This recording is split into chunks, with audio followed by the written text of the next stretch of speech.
আসসালামু আলাইকুম। জানিয়ে দেব এই মুহূর্তে হাতে পাওয়া সর্বশেষ ভয়ঙ্কর কিছু আন্তর্জাতিক আপডেট বাংলা সংবাদ। শুরুতেই থাকছে সংবাদ শিরোনাম।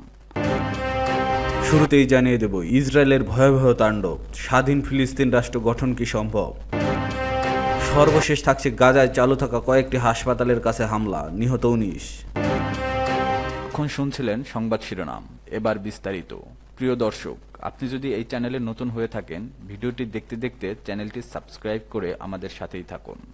ইসরায়েলের ভয়াবহ তাণ্ডব, স্বাধীন ফিলিস্তিন গঠন কি সম্ভব। ইসরায়েল ফিলিস্তিন সংঘাত নতুন করে এক মোড় দাঁড়িয়েছে। জেরুজালেমের পূর্বে মালে আদুমিম বসতিতেই ইসরায়েলের প্রধানমন্ত্রী বেনিয়ামিন নেতানিয়াহু প্রকাশ্যে ঘোষণা করেছেন, কোনো ফিলিস্তিন রাষ্ট্র থাকবে না, এই ভূমি আমাদের। বসতি সম্প্রসারণের জন্য তিনি আনুষ্ঠানিকভাবে একটি চুক্তিতে স্বাক্ষর করেছেন।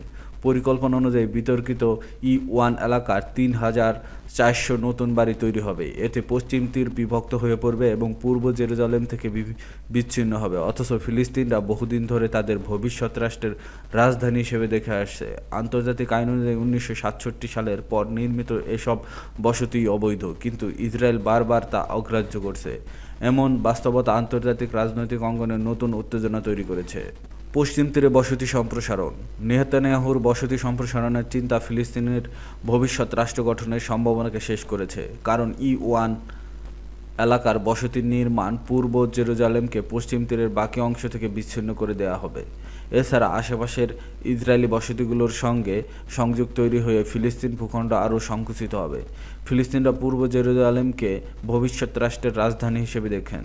আন্তর্জাতিক আইন অনুযায়ী 1967 সালের পরে গড়ে ওঠা সব ইহুদি বসতি অবৈধ, কিন্তু নেতানিয়াহু দীর্ঘদিন ধরে অধিকৃত ফিলিস্তিন ভূখণ্ডে বসতি সম্প্রসারণের পক্ষে এবং শান্তি প্রচেষ্টার বিরোধী ছিলেন। 1990-এর দশকের আসল চুক্তি এবং পরে বিভিন্ন শান্তি উদ্যোগে তিনি সরব বিরোধিতা করেছেন। ফিলিস্তিনের প্রেসিডেন্টের মুখপাত্র নাবিল আবু রুদেইনা নেতানিয়াহুর পদক্ষেপকে সমগ্র অঞ্চলে গভীর সংকটে ঠেলে দেওয়া হিসেবে অভিহিত করেছেন। তিনি আন্তর্জাতিক সম্প্রদায়কে ফিলিস্তিনকে স্বীকৃতি দেয়নি এমন দেশগুলোকে তা দ্রুত করার আহ্বান জানান। ইসরায়েলের দ্বৈত কৌশল। পশ্চিম তীরে বসতি সম্প্রসারণের ঘোষণার সঙ্গে সঙ্গে সহিংসতা আরও জোরালো হয়েছে। গাজা সিটিতে ইসরায়েলের ব্যাপক হামলার সর্বশেষ 61 জন নিহত হয়েছেন। শহরের বাসিন্দারা জানিয়েছে, ভোর থেকে টানা বোমাবর্ষণ চলছে। ট্যাঙ্ক, যুদ্ধবিমান, নৌবাহিনী একযোগে অভিযানে যোগ দেওয়া অসংখ্য বাড়িঘর ধ্বংস হয়েছে।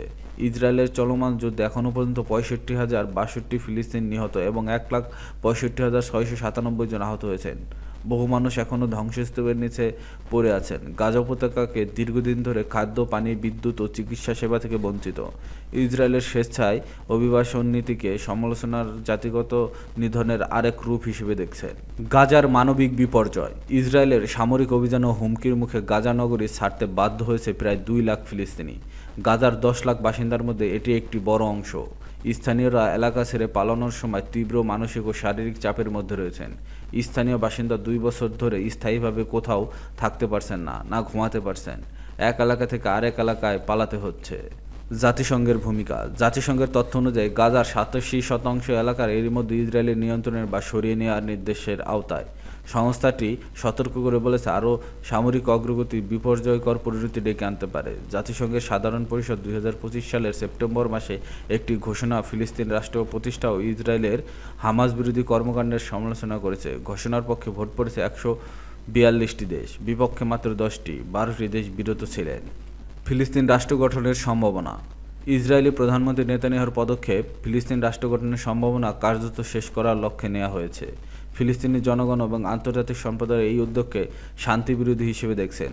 জাতিসংঘ, ফ্রান্স, জার্মানি, বেলজিয়াম ও মাল্টা প্রক্রিয়ার সমর্থন জানাচ্ছে, কিন্তু ইসরায়েল, যুক্তরাষ্ট্র ও কিছু আরব দেশ এই উদ্যোগকে সমালোচনা করেছে। এদিকে আন্তর্জাতিক স্বীকৃতি ও সমর্থন বৃদ্ধির ফলে ফিলিস্তিনের রাষ্ট্রীয় স্বীকৃতি অর্জনের রাজনৈতিক ভিত্তি শক্ত হচ্ছে, তবে ইসরায়েলি প্রতিক্রিয়ার কারণে বাস্তবায়ন এখনও কঠিন।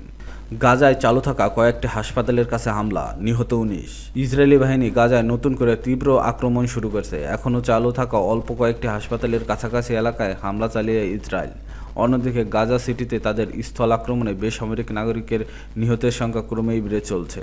কাতার ভিত্তিক সংবাদ মাধ্যম আল জাজিরার প্রতিবেদনে এ খবর জানানো হয়।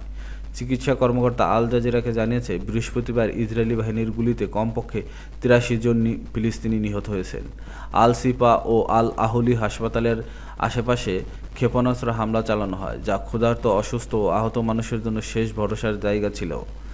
আল সিফার বাইরে কমপক্ষে 15 জন নিহত হন এবং আল আহলির কাছে পৃথক হামলায় মারা যান আরও 4 জন। হামাস এই হামলাকে পূর্ণমাত্রার যুদ্ধ অপরাধ বলে নিন্দা জানিয়েছে। হামাস বলছে, জাতিসংঘের নতুন প্রতিবেদন প্রকাশের একদিনেও কম সময় হয়েছে যখন ইসরায়েলকে ফিলিস্তিনিদের বিরুদ্ধে গণহত্যার অপরাধে অভিযুক্ত করা হয়েছে। তারা আরও বলেছে, এই হামলাগুলো আন্তর্জাতিক সম্প্রদায়ের প্রতি অবাধ্য এবং স্পষ্ট অবজ্ঞার একটি স্পষ্ট বার্তা। যুক্তরাজ্যের মধ্যপ্রাচ্য বিষয়ক মন্ত্রী হ্যামিস ফ্যালকনার শিশুদের চিকিৎসার জন্য ব্যবহৃত আল রান্তিসি হাসপাতালে লক্ষ্য করে রাতভর বোমাবর্ষণে আতঙ্কিত হওয়ার কথা জানিয়েছে। তিনি সামাজিক যোগাযোগ মাধ্যমে লিখেছেন, ইনকিউবেটর থাকা নবজাতক আর ডায়ালিসিস থাকা শিশুদের উপর কোনোভাবেই হামলা হওয়া উচিত নয়।